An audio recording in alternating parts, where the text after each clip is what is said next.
at the same time, like, would I've had an easier sort of climb if I had gotten that internship? Maybe, probably. But the first job I did have in New York, was, and it's definitely a fun story. I worked at Caroline's on Broadway, the comedy club, as a waiter. Hello.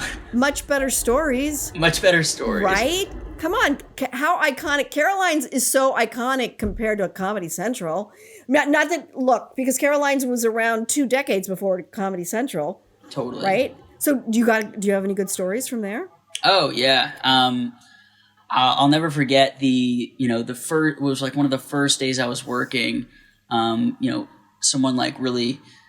Someone poked me aggressively on the back and then asked for for a Sprite and a club soda. And I turn around and it's Tracy Morgan. And that was like the first time that I was like, and it's one of those things where like, he told me this and then I like froze. And then he had to like tell me again. Cause he was like, okay, now that you now that you understand what's going on, let me tell you, what's happening. Now that you've processed that I am who I am, I'm Tracy Morgan.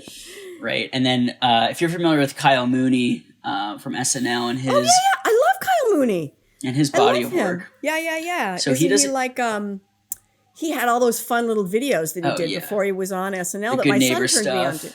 Right. Oh my God.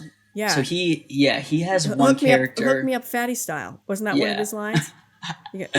It sounds like one. It is. And the fact that I know that, come on, I get some cred for that. Yeah. You get some millennial... fucking, avocado spreader points for that. Yeah, that's the only reason I procreated, so I could get some millennial points and I could know people like Kyle Mooney. So he does a character on SNL called Bruce Chandling, if you're familiar. Oh, I love that. It's the failed stand-up comedian character. Oh, yes. Yes, and really funny, but heartbreaking. Heartbreaking. Yeah. And so...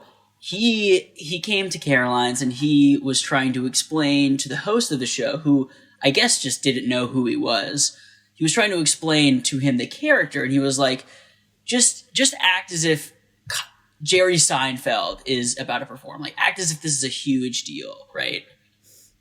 And the host is like, okay, sure. And so I go up to Kyle Mooney and I'm like, and I never ever fanboy, it's never, oh my God, I love your stuff. It's always, what can I get for you? But in this case, I was like, what can I get for you, Mr. Chandling? Just to give him a little, little wink there. I know your tip shit. of the hat. Yep. Excellent. And he goes, oh, And I go, I do not get women. And, not a good impression, but like an homage. And he goes, dude, why am I even here? Just go on stage for me right now. I mean, the coolest guy, like really, really nice. I love him. So, right. And he ordered a tequila soda and then a Bud Light for the character. So that was... Oh my God. He is the kind of guy, because my son showed me him a while ago now, because he's been on SNL for a while. Right. And I saw his video stuff that he would do, 3 or 4 years before that. And I love his humor. I love the way his brain works. He is the kind of guy where I was like, oh, I would want to be friends with him. Right? Oh, for sure. Yeah, because there's some people, there's some performers that you love and some performers that you love and you think, oh, I want to be friends with.